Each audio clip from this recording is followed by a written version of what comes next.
नमस्कार आदरणीय दर्शकवृन्द, स्वागत छ। हरेक हप्ताको शनिबार बेलुकी 8 बजे प्रस्तुत हुने कार्यक्रम सिर्जनाका सुसेली लिएर आजको हप्ता पनि म नियमित प्रस्तुता सुभाष खनाल आइसकेको छु।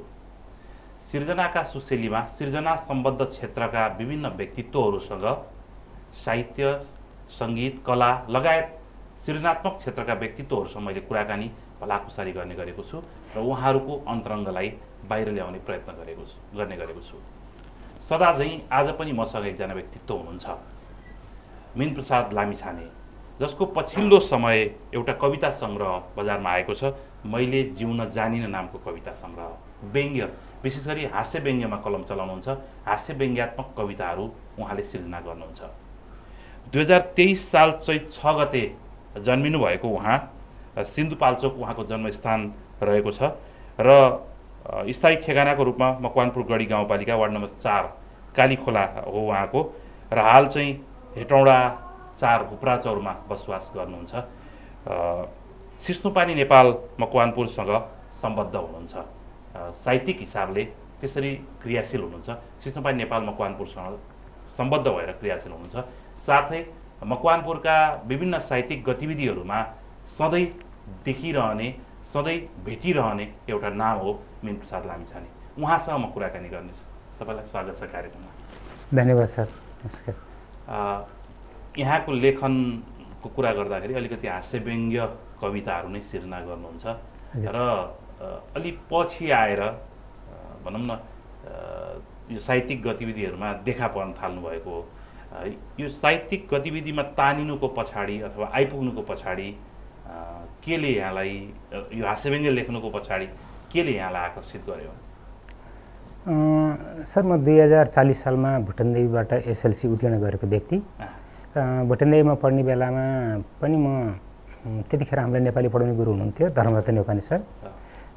उहाँ दिवंगत भइसक्नु भएको छ। उहाँले हामीलाई यसतर्फ घचघच्याउनुहुन्थ्यो, उत्प्रेरणा जगाउनुहुन्थ्यो। अलिअलि लेख्दाखेरि हेरिदिएर त्यसमा हौसला बढाइदिनुहुन्थ्यो, राम्रो छ अझ लेख भनेर भन्नुहुन्थ्यो। अनि त्यस्ताका हामीले विशेष गरी व्यङ्ग्यकारहरू केशवराज पिँडाली, भैरव अर्याल जस्ता व्यक्तित्वहरूका निबन्ध, कविता अनि भूपी शेरचनका कविताहरू पढ्दाखेरि हामीलाई मजा आयो। अनि हामीले सरसँग पनि यो विषयमा लेख्दा कस्तो होला अथवा कसरी लेख्न सकिन्छ भनेर हामीले केही सोध्ने गर्थ्यौँ र सरहरूले हामीलाई त्यस विषयमा विशेष गरी नेपाली पढाउने सरले हामीलाई सहयोग गर्नुहुन्थ्यो, सहजीकरण गरिदिनुहुन्थ्यो र अनि बिस्तारै बिस्तारै त्यतापट्टि लगाव बढ्दै गयो। त्यसबाट हाँस्य व्यङ्ग्यमा लेखिएका रचनाहरू पाठकहरूले पनि मन पराएको पाइयो। सुनाउँदाखेरि यसो कार्यक्रमहरूमा सुनाउँदाखेरि उहाँहरूले पनि खुसी भएर ताली बजाएको, हौसला प्रदान गरेको पाइयो। भनेपछि त ठिकै रहेछ, यो क्षेत्रमा लेख्नुपर्ने रहेछ भन्ने पनि भयो। र अनि पछिल्लो चरणमा आउँदै गर्दाखेरि पनि त्यो समाजमा रहेका विसङ्गति विकृतिहरूलाई चाहिँ सहजै ढङ्गले त्यो कविता अथवा गीत लघुकथा, गजल मुक्तक आदि विभिन्न विधाहरूबाट समाजमा रहेका सामाजिक, राजनीतिक र आर्थिक विभिन्न खाले विकृतिहरूलाई चाहिँ प्रहार गर्न चाहिँ सजिलो पर्दो रहेछ। त्यसमा धेरै बढी घुमाइरहनु पनि नपर्ने, धेरै मिथक बिम्बहरूको प्रयोग गर्नु पनि नपर्ने है। अनि अलि तल्लो तहका मान्छेहरूले पनि सहजै बुझ्ने व्यङ्ग्य रचना भनेपछि त्यो कुराबाट उत्साहित भएर आकर्षण बढेर उत्साहित भएर म हास्य व्यङ्ग्य क्षेत्रमा लागेँ भन्ने जस्तो लाग्छ। अलिकति जस्तो हास्य व्यङ्ग्य लेखन एक ढङ्गले यहाँले भन्नुभयो एक किसिमले अलिक सहज जस्तो पनि छ, सोझै लेख्न पाइने जस्तो पनि। अर्को ढङ्गले हेर्दाखेरि हास्य व्यङ्ग्य लेखन अलिक चुनौतीपूर्ण जस्तो पनि अनुभूति हुन्छ। एउटा त लेखनकै दृष्टिकोणले हास्य र व्यङ्ग्य दुवैको सम्मिश्रण गर्नु नै एक खालको जोखिमको कुरा छ। अर्को कुरा यो बढी त व्यङ्ग्य केन्द्रित हुनाले गर्दाखेरि त्यसले पार्ने प्रभाव अथवा हामीले गर्ने जुन विरोध अथवा व्यङ्ग्यले प्रभाव पार्ने पक्षले पनि कहिलेकाहीँ अप्ठ्यारो पार्ने यस्तो केही महसुस गर्नुभएको छ के छ? छ सर, त्यस्तो पनि महसुस छ। एउटा सिक्काका दुईटा पाटा हुन्छ भने जस्तै गरी हरेक कुरामा त्यसको साइड इफेक्ट त भइहाल्ने रहेछ। अनि सरले भन्नुभयो जस्तै गरी हास्य व्यङ्ग्यमा अब व्यङ्ग्य त हामीले कसलाई गर्ने त भन्दा जहाँनिर विकृति छ त्यो कुरालाई व्यङ्ग्य गर्ने, त्यो चाहे सामाजिक होस्, चाहे राजनीतिक होस् वा व्यक्तिगतै होस् होइन। तर सकेसम्म व्यक्तिगत आक्षेप नलगाइकन उसको आचरणलाई बचाएर उसको नामलाई सकेसम्म सिधै प्रहार नगरिकन उसभित्र रहेका चाहिँ त्यो स्वभावहरू चरित्रहरूलाई चाहिँ व्यङ्ग गर्न त पर्छ नै।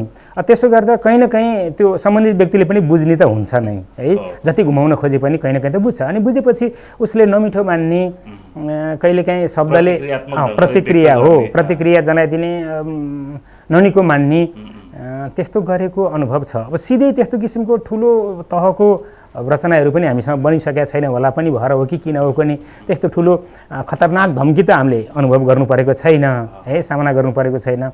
तर सम्बन्धित व्यक्ति अथवा सम्बन्धित व्यक्ति नभए त्यो व्यक्तिलाई पछिपोषण गर्ने त्योभन्दा तल्लो तहका व्यक्तिहरूले चाहिँ ननिको मानिदिएको होइन, यस्तो नलेखिदिया भए हुन्थ्यो भनेको, अथवा कतिपय साथीहरूले त अब सामाजिक सञ्जालहरूमा पनि राखिन्छ नि, त्यो राख्दाखेरि केही साथीहरूलाई चित्त नबुझेर उहाँहरूले ब्लक नै गरिदिएको, यस्ता घटनाहरू त भइहाल्छ।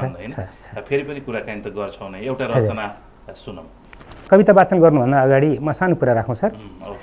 मैले त्यो 41वटा कविता छ त्यो पुस्तकमा, त्यसमध्येमा एउटा कविता छ गणतन्त्र तैँले आएर के नापिस, यस्तै किसिमको भाव भएको एउटा कविता छ है सर। त्यो कविता मैले फेसबुकमा पोस्ट गरेँ लेखेर, सँगसँगै त्यो पुस्तकमा पनि आएको छ। त्यसले असाध्यै धेरै भ्यू पायो अथवा धेरै सेयरिङ भयो। त्यसबाट म आफूलाई चाहिँ व्यक्तिगत रूपमा मलाई त्यत्रो त्यो 41वटा कवितामध्ये सबभन्दा उत्कृष्ट वा राम्रो भनेर मैले त्यसो भन्न खोजेको होइन। मैले ठिकै लेखेँ हो, अब मलाई भित्र जे लाग्यो त्यो लेख्ने हो। र त्यो पुस्तक प्रकाशन गर्ने बेला त अझ कविताको त्यो अन्तिम 2 हरफलाई चाहिँ यसरी परिमार्जन गरौँ भनेर केही सरहरूले अग्रजहरूले दिनुभएको पृष्ठभूमि अनुसार, मतलब दृष्टिपोषण अनुसार मैले त्यसलाई केही सुधार पनि गरेको छु। पुस्तकमा चाहिँ अलिक फरक ढङ्गले छ।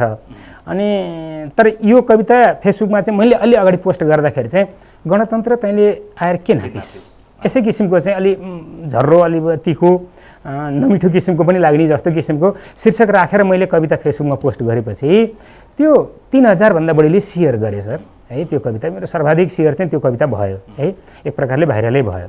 अनि त्यसबाट मैले के भन्न खोजेँ भने त्यसले एक प्रकारले सर्वे पनि गर्यो भन्ने जस्तो लाग्छ के सर। अब मान्छेहरू को भित्र कति उकुस मुकुस छ, कति अपेक्षा थियो यो गणतन्त्र, यो लोकतन्त्रप्रति होइन, यो संहिताप्रति, र अनि हाम्रा नेताहरू किन यसरी कमजोर बन्दै गए वा चुक्दै गए, कहाँ के बिग्रियो, हुन त इतिहासले समीक्षा गर्ला।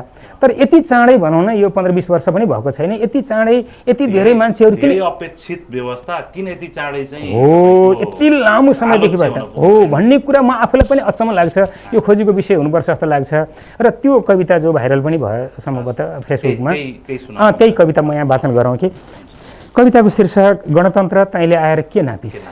गणतन्त्र तैँले आएर के नापिस, नेतालाई महँगा गाडी किनिस, उसका श्रीमतीलाई साडी किनिस, उनीहरूकै महल बनाइस, उनीहरूकै छोराछोरी पढाइस, नेताकै वरिपरि चक्कर लाइस, दाता खोजेर ऋण दिलाइस, उताको पैसा उतै जम्मा गर्न लगाइस, हामीलाई त केवल हिसाब सुनाइस, दल बनाइस, गुट बनाइस, गुटमा फुट ल्याइस, पढाइको इसारामा नचाइस, समृद्धिको नाङ्लो ठटाइस, न विदेशिनीको लर्को घटाइस, न परिवर्तनको स्वाद चटाइस, खाली गरिबलाई चुसेर आफू मटाइस, होइन भने लौ भन्छ गणतन्त्र तैँले आएर के नापिस।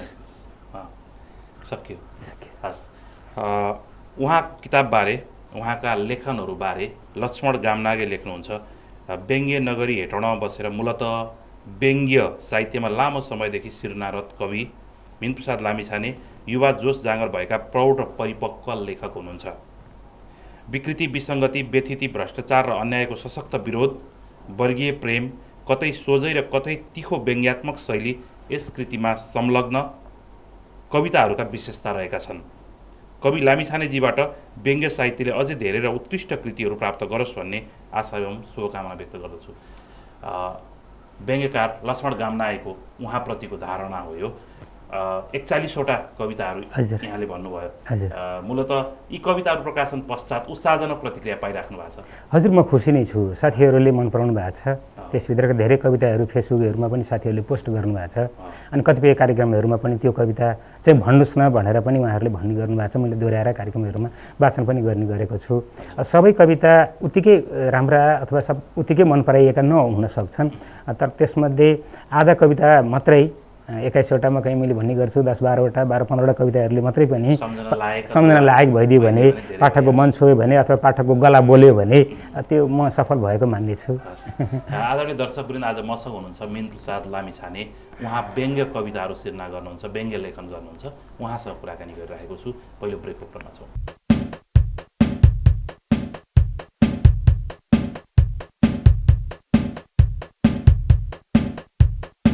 यो पहिलो ब्रेकपछि पुनः स्वागत छ कार्यक्रममा। मैले आज कुराकानी गरिरहेको छु सिस्नुपानी नेपाल मकवानपुरका एकजना व्यक्तित्व, सिस्नुपानी नेपाल मकवानपुरसँग सम्बद्ध मीन प्रसाद लामिछाने ज्यूसँग कुराकानी गरिरहेको छु। तपाईँसँग फेरि पनि जोडिन चाहेँ र कविताहरूको सिलसिलाको कुरा गर्दाखेरि कविता अलिकति बिम्बको भाषा होइन, अलिकति चाहिँ प्रतीकको भाषा, अलिक घुमाउरो शैलीको लेख्नुपर्छ भन्ने गरिन्छ। व्यङ्ग्य कविताहरूमा त्यो कुरा अलिक कम अपेक्षित देखिन्छ भनेको सोझै भन्ने गरिन्छ। यसले यो जस्तो कविता तत्त्व, कविताको चिजलाई व्यङ्ग्य कविताले कतै मार्ने यस्तो केही लाग्छ कि लाग्दैन? मलाई पनि लाग्छ। सरले अहिले पनि भन्नुभयो व्यङ्ग्यमा पनि त हास्य र व्यङ्ग्यको सन्तुलन मिलाउने कुरो पनि जटिल नै छ है सर। कतै हास्य प्रधान भइदिन्छ, कहिले व्यङ्ग्य प्रधान भइदिन्छ, दुवै भइदियो भने राम्रो हुन्छ र त्यसमा पनि कसैलाई ठाडै प्रहार पनि गर्नु हुँदैन होइन। त्यो पनि गलत कुरा हो। त्यसको कला पनि चाहियो नि त फेरि होइन। अनि त्यो कला पक्षलाई पनि ध्यान दिनुपर्ने हुँदाखेरि यो सबै कुराहरूलाई मिलाउने कुरा अलिक चुनौतीपूर्ण त छ नै।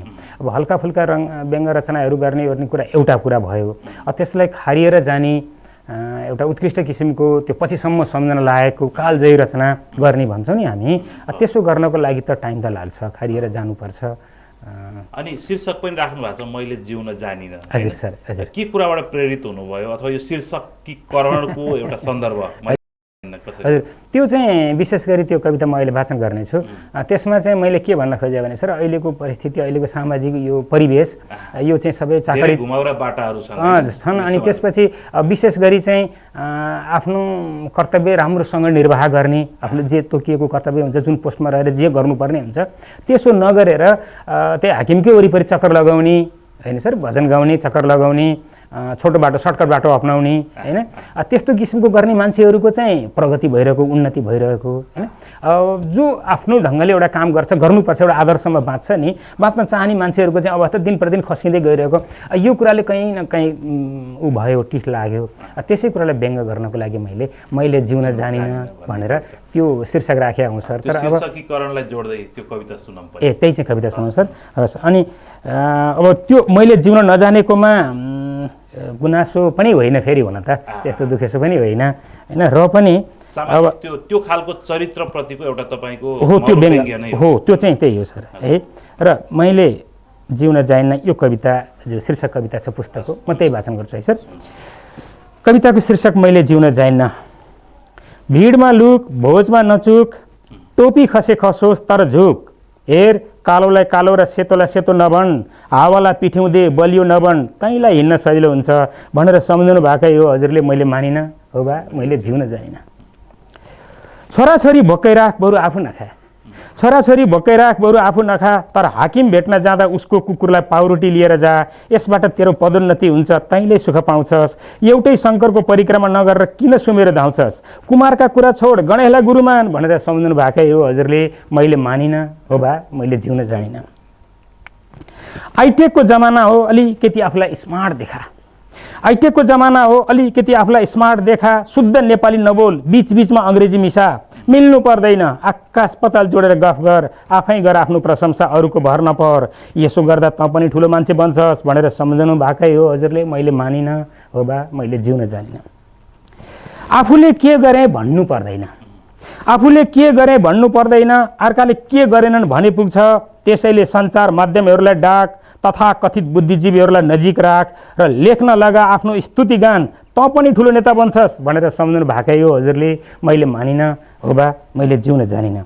अन्तिममा पार्टीको झोला बोक नेताहरूलाई दाई दिदी भन्, पार्टीको झोला बोक नेताहरूलाई दाई दिदी भन्, अप्ठ्यारो नमान अररो नबन, हेर नेता खुसी भए तेरो काया पलट हुन्छ, सके तेरा शाखा सन्तानले सुख पाउँछन्, त्यति नभए नि मर्दा धन्दा उडाउँछन् भनेर सम्झनु भएकै हो हजुरले, मैले मानिनँ हो बा, मैले जिउन जानिनँ हो बा, मैले जिउन जानिनँ। हजुर, साँचोमा कविता समाजसँग जोडिने कुरा गरौँ, कविताले समाजको लागि के गर्नुपर्छ भन्नुहुन्छ? अब सबै कविता लगायत अरू सबै साहित्यिक सृजनाहरू केही पनि सबैको मुख्य उद्देश्य भनेकै समाजलाई एउटा शुद्ध गति प्रदान गर्ने, राम्रो गति प्रदान गर्ने, अग्रगमन प्रदान गर्ने नै हो। र त्यसको लागि अब विभिन्न साहित्यका विभिन्न विधाहरू हुन्छन्, ती सबैको लक्ष्य चाहिँ त्यही नै हो। र विशेष गरी पिछडिएका, जसलाई हामी राज्यले पछि पारेका भन्छौँ नि, पछि पारेका विविध कारणबाट पछि परेका, बहिष्कृत, किनारीकृत पछि परेकाहरूलाई कसरी उनीहरूलाई अगाडि ल्याउने, अथवा उनीहरूका जुन अधिकारहरू जुन मिचिएका छन् अथवा कतिपय अवस्थामा शिक्षा दीक्षाको अभावले, कमी कमजोरले उनीहरू आफै पनि पछि परेका छन् भने, कति राज्यबाट चाहिँ अपहेलित भएका छन् अथवा वितरणका कुरा समान नभएर पछि पारिएका छन्, ती मान्छेहरूलाई उनीहरूको अधिकारप्रति पनि सचेत गराउँदै र राज्यले उनीहरूमाथि गरेको भेदभावप्रति पनि उनीहरूलाई सचेत गराउँदै अथवा जागरुक गराउँदै र उनीहरूले पनि अङ्गीकार गरेका जुन गलत प्रवृत्तिहरू छन् नि त्यसमाथि पनि प्रहार गर्दै जसरी पनि हामीले एउटा राम्रो सुन्दर सुसभ्य समाजको निर्माण गर्ने कुरा नै यसको लक्ष्य र उद्देश्य त हो नै। यो व्यङ्ग साहित्यको पनि त्यही हो। लेखकहरू धेरै के टिप्पणी गर्नुहुन्छ भने यो राज्यले हाम्रा कुराहरू सुनेन हैन, हामी त भनिरहेका छौँ, हामी प्रतिक्रिया जनाइरहेका छौँ, यो खालको तर्कहरू आइरहन्छ नि, यसलाई कसरी लिने? त्यसो त लाग्छ सर। कहिले अब त्यो यसो पनि हुँदो रहेछ कि सर, त्यो राज्य सञ्चालनको जुन मुख्य तहमा मुख्य ठाउँमा बसेको व्यक्ति छ नि, उसको दृष्टिकोण कस्तो छ, उसको स्कुलिङ कस्तो छ, उसको अपब्रिङ्गिङ कस्तो छ, त्यसबाट पनि उसले कस्तो धारणा बनाउँछ, कसलाई प्राथमिकता दिन्छ भन्ने कुरा हुँदो रहेछ कि सर। त्यो साहित्यिक परिवारबाट आएको अथवा त्यो पृष्ठभूमिबाट आएको मान्छेले साहित्यलाई प्राथमिकतामा राख्छ होला, सङ्गीत साहित्य कलालाई। त्योभन्दा फरक पृष्ठभूमिबाट आएकोले यो अनुत्पादक क्षेत्र हो, यसलाई किन यहाँ लगानी गरिरहने, किन यहाँ टाउको दुखाइरहने भन्ने ढङ्गले सोच दिँदो रहेछ। भौतिक विकासलाई मात्रै विकास रूपमा लिइदिने त्यो खालको समस्या छ। त्यस्तो खाले नेतृत्व आइदियो भने यो पक्षहरूलाई ख्याल नगर्ने त्यस्तो त देखिया छ सर। त्यसो गर्दाखेरि यो क्षेत्र पछि परेको, मतलब त्यो छायामा परेको हैन, प्राथमिकतामा नपरेको भेटिएको छ। अनि स्थानीय तह अथवा प्रदेश सङ्घ अहिले संरचनाका कुराहरू हेर्दाखेरि त्यो हरेक तहमा त्यो नेतृत्वमा आएको व्यक्ति त्यस किसिमको खालको भइदिँदाखेरि राम्रो हुने। हामीले इतिहास पनि पढेका छौँ नि त, पद्म शमशेरले के भन्दै हुनुहुन्थ्यो, देव शमशेरले के गर्नुभयो, राणा भएर पनि शिक्षाको क्षेत्रमा के गर्दै गर्नुपर्छ भन्ने एउटा नारा लिएर आउनुभएको थियो, के सुधार गर्नुभएको थियो। पछि आउने अरू शमशेरहरूले के गर्यो भने हामीले इतिहास पढ्छौँ नि त, भन्दाखेरि त आखिर त राणा प्रधानमन्त्री नै उनी सबै रोल क्रममा आइरहेका हुन् नि त। त्यही बिचबिचमा व्यक्तिहरूको आधारमा फरक पर्यो नि, हामीले हेरेका छौँ नि। त्यस्तो किसिमको अहिले पनि देखिन्छ सर, देखिन्छ। र समग्रमा चाहिँ यो अनुत्पादक क्षेत्र भनेर राज्यले हेला गरेको चाहिँ बुझिन्छ सर, यसमा खास लगानी गरेको लेखकहरू आफैमा पनि हैन, जस्तो सरल साहित्य लेख्ने एउटा पाटो रह्यो, अर्को पाटो के भन्दाखेरि स्ट्यान्डर्ड लेख्नुपर्छ, स्तरीकृत गर्नुपर्छ भन्दै गर्दाखेरि साधारण जनताहरूको पहुँचबाट लेखकहरू बाहिरिँदै गइराख्या भन्ने पनि टिप्पणी गरिन्छ। होइन, म त यो कुरासँग सहमत छु सर। र म आफै पनि, मलाई के लाग्छ भने सर, त्यो तल्लो तहको व्यक्तिले पनि बुझ्नुपर्छ, जसको लागि हामी लेखिरहेका छौँ नि, उसैले नबुझ्ने किसिमका क्लिष्ट भाषा र शैलीहरू प्रयोग गऱ्यौँ भने हाम्रो रचना जतिको स्तरीय भए पनि के काम लाग्यो र सर। जस्तो मलाई के प्रसङ्ग याद आउँछ भने लक्ष्मीप्रसाद देवकोटाले मृत्युशयमा बस्दैखेरि मेरा साहित्यिक कृति सबै कृति लाई जलाइदिए हुन्छ एउटा मुनामदन बाहेक भनेर भन्नुभयो अरे भनेर हामीले कहीँ पढायो है सर। भन्दाखेरि मुनामदनमा त खास केही पनि त्यति गतिलो कुरा त छैन हैन। हातका मैला सुनका थैला के गर्नु धनाले, सागर सिस्नो खाएको बेसा आनन्दमा, एउटा सामान्य भाषा छ, जनताको भाषा छ, कति सरल शब्द छ हैन, त्यति ठुलो गहन अचम्मको त्यो पनि छैन। सरल शब्दमा कति महत्त्वपूर्ण कुराहरू भन्न खोज्नु भएको छ हैन। अनि त्यसो भएको हुनाले सर्वाधिक मन पराइयो नि त, सर्वाधिक मन पराइयो, सबैले पढे, घर घरमा राखे हैन, सबैलाई कति लाइनहरू कण्ठ छ। अब बाँकी रहेको उहाँले कति राम्रा राम्रा चाहिँ महाकाव्यहरू लेख्नु भएको छ नि, त्यो महाकाव्यहरूभित्र हामी आफ्नै पस्न सकेका छैनौँ हैन। अब हामी बुद्धिजीवी भनिएका तथाकथित हामी भनौँ ब्याचलर डिग्री गरेका मान्छेहरू हामी पस्न सकिरहेका छैनौँ भने कमन रिडर अब के गर्नुहुन्छ पक्कै पनि होइन। अनि त्यसो भएर त्यो क्लिष्ट भाषा शैली प्रयोग गरेर अथवा बिम्बक मिथक प्रयोग गर्ने नाममा त्यस किसिमबाट त्यो पाठकहरूलाई ढोकै लगाउनु, बाहिरबाट भित्र पढ्नै नदिने भन्दा त उहाँहरूले बुझ्ने ढङ्गले सरल शब्द सरल भाषामा उहाँहरूकै परिवेशका कुराहरूबाट बिस्तारै बिस्तारै गरेर उहाँहरूलाई गर्न सकिन्छ नि त, उठाउन सकिन्छ। त्यसो गर्नुपर्छ भन्ने मलाई लाग्छ। हजुर, लेखनको पक्षमा कुराकानी त भइरहेको छ। तपाईँको दुईवटा कविताहरू सुनियो, ती कविताहरू चाहिँ कलेक्सनभित्रका थिए, अब एउटा बाहिरको कविता सुनाउँ। हजुर, एउटा म बाहिरको कविता, यसमा मैले मिथक प्रयोग गरेर अब कति सबै ठाडै पनि कति प्रयोग गर्ने अलिकति घुमाउरो ढङ्गले प्रयोग गरेर मैले लेख्ने कोसिस गरेको छु। यो चाहिँ त्यो पुस्तकभन्दा बाहिरबाट है सर। कविताको शीर्षक एउटा दुस्वप्न। एउटा दुस्वप्न, खराब सपना है सर। एउटी असहाय नारीलाई भुत्ल्याउँदै सभामा ल्याउनु हुँदैनथ्यो दुशासनले, नङ्ग्याउनु त झन् हुँदै हुँदैनथ्यो, तर पनि कोसिस गरियो र बारम्बार कोसिस गरियो उसलाई अपमानित गर्न र उसको चरित्र नष्ट गर्न।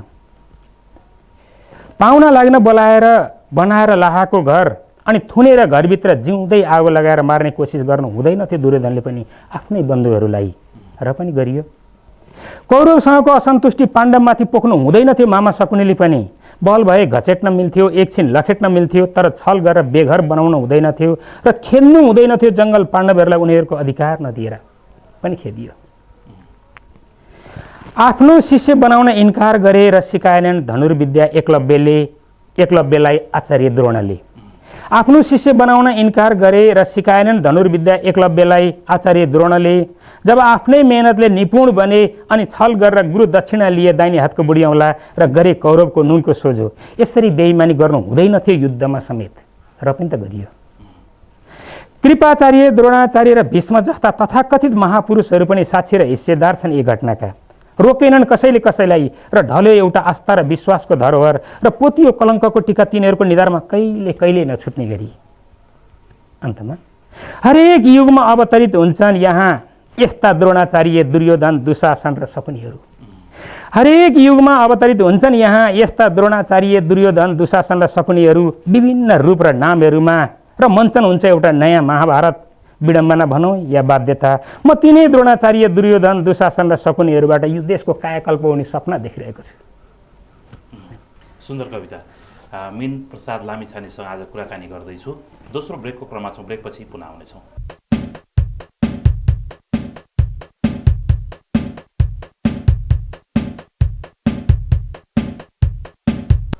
यो दोस्रो ब्रेकपछि पुनः स्वागत छ कार्यक्रम सिर्जनाका सुशैलीमा। आज मसँग हुनुहुन्छ व्यङ्ग्यकार मीन प्रसाद लामिछाने, उहाँसँग कुराकानी गरिरहेको छु।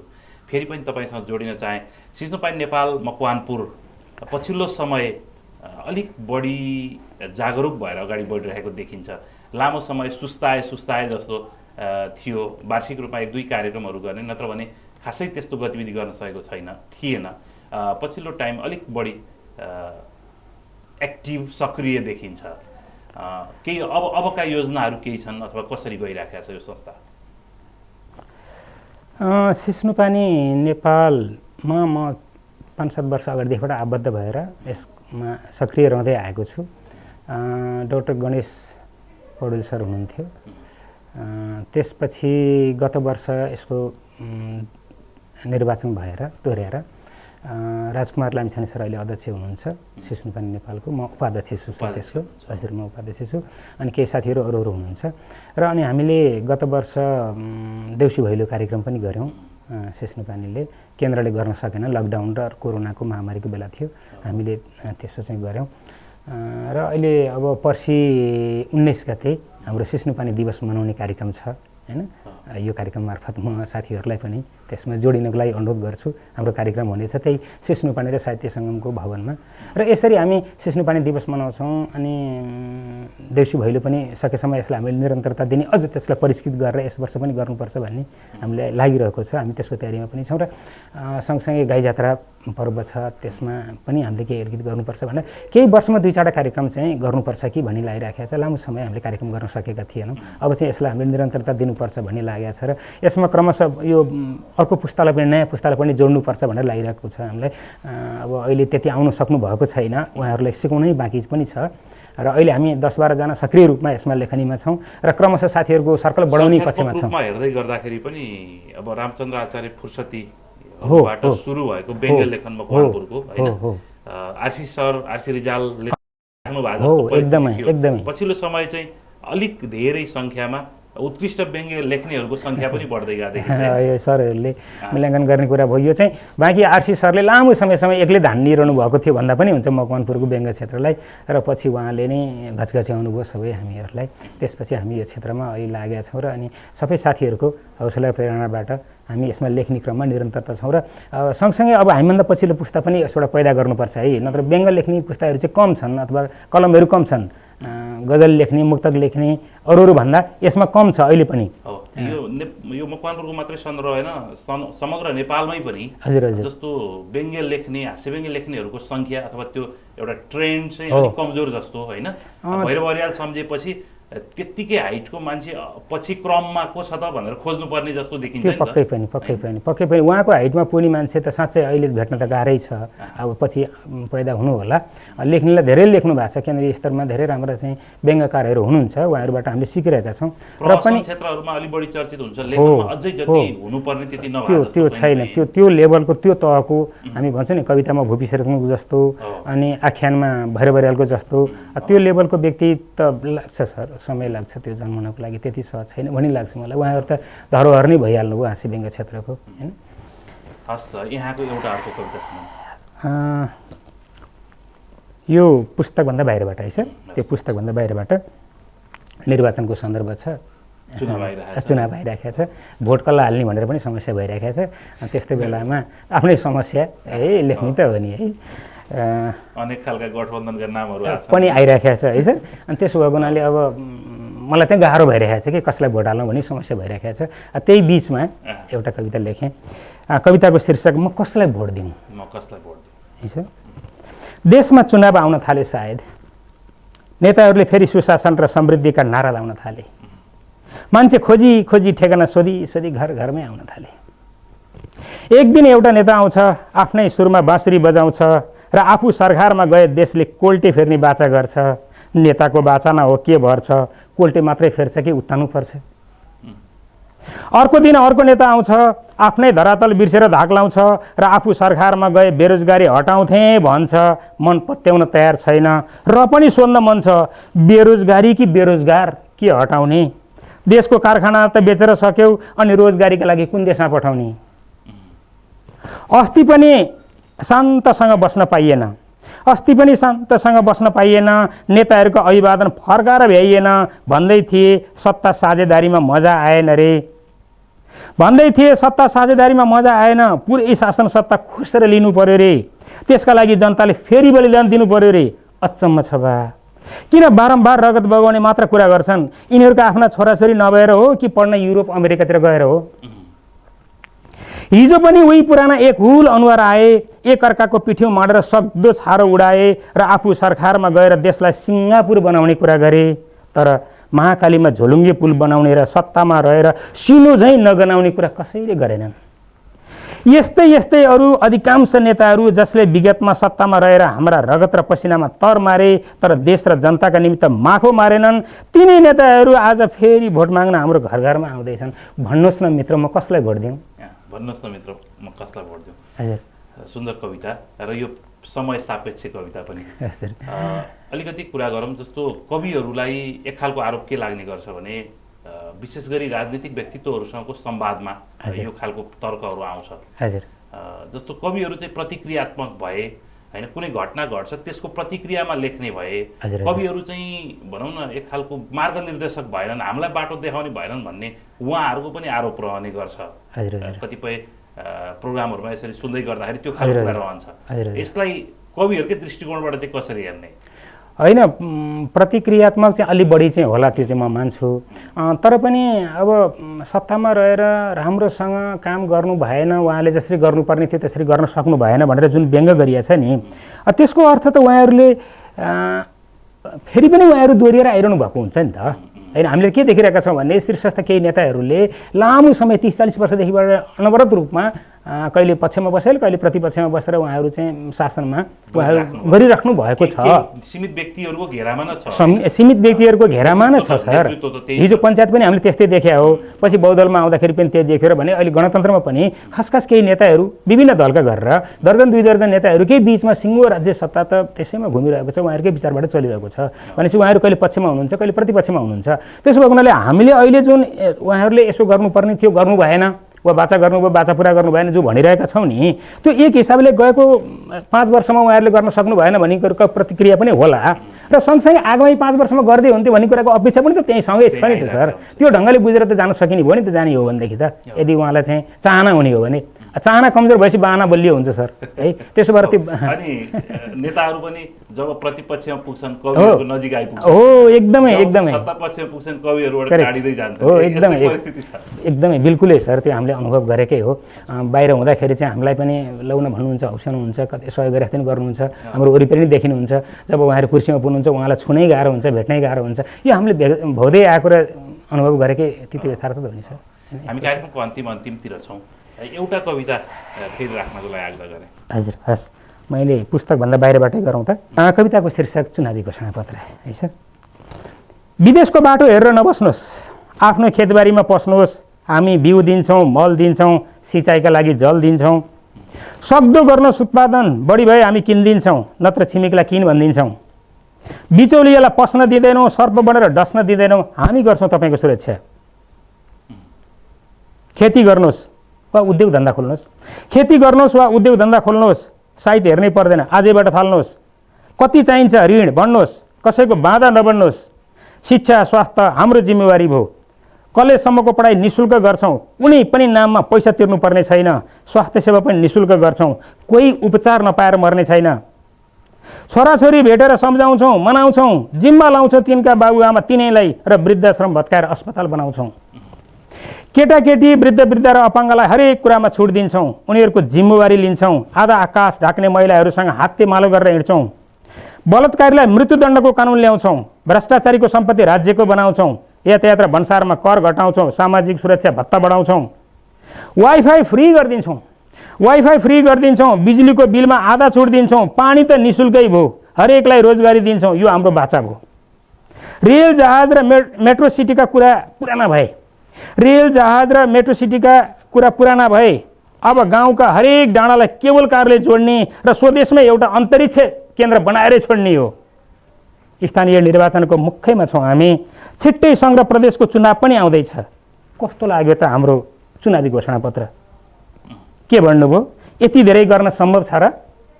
गफै त हो सम्धि, भनिदिँदा भएको के जान्छ र? सुन्दर कविता। कार्यक्रमको अन्तिममा छौँ। यो कार्यक्रममा आफ्नो महत्त्वपूर्ण समय उपलब्ध गराइदिनु भयो, त्यस निम्ति विशेष धन्यवाद दिन्छु र यहाँको लेखनको थप सक्रियताको लागि शुभकामना पनि दिन चाहन्छु। धन्यवाद सर। टिम टेलिभिजनमा यसभन्दा अगाडि पनि आउने अवसर पाएको थिएँ, दोस्रो पटक पनि यहाँ आउने अवसर पाएँ। यसको निमित्त टिम टेलिभिजन र विशेष गरी सुभाष सर हजुरले सम्झनुभयो, यसको लागि सबैप्रतिमा आभार व्यक्त गर्छु र सँगसँगै हाम्रो कार्यक्रमलाई हेरिरहनु हुने सम्पूर्ण दर्शकहरूप्रति पनि नतमस्तक छु, आभार व्यक्त गर्छु। धन्यवाद, नमस्कार। आदरणीय दर्शकवृन्द, आज मैले व्यङ्ग्य कविताहरू सिर्जना गर्नुहुने व्यक्तित्व मीन प्रसाद लामिछानेसँग कुराकानी गरेँ। उहाँ सिस्नुपानी नेपाल मकवानपुरका उपाध्यक्ष हुनुहुन्छ। अर्को हप्ता अर्का सर्जकसँग आउनेछु। आज मलाई प्रविधिमा सहयोग गर्ने मनिल, त्यसै गरी आजका अतिथि व्यङ्ग्यकार मीन प्रसाद लामिछाने र म नियमित प्रस्तुता सुभाष खनाल। सबैलाई बिदा दिनुहोस्। हेर्दै बस्नुहोला टिम टेलिभिजन। नमस्ते।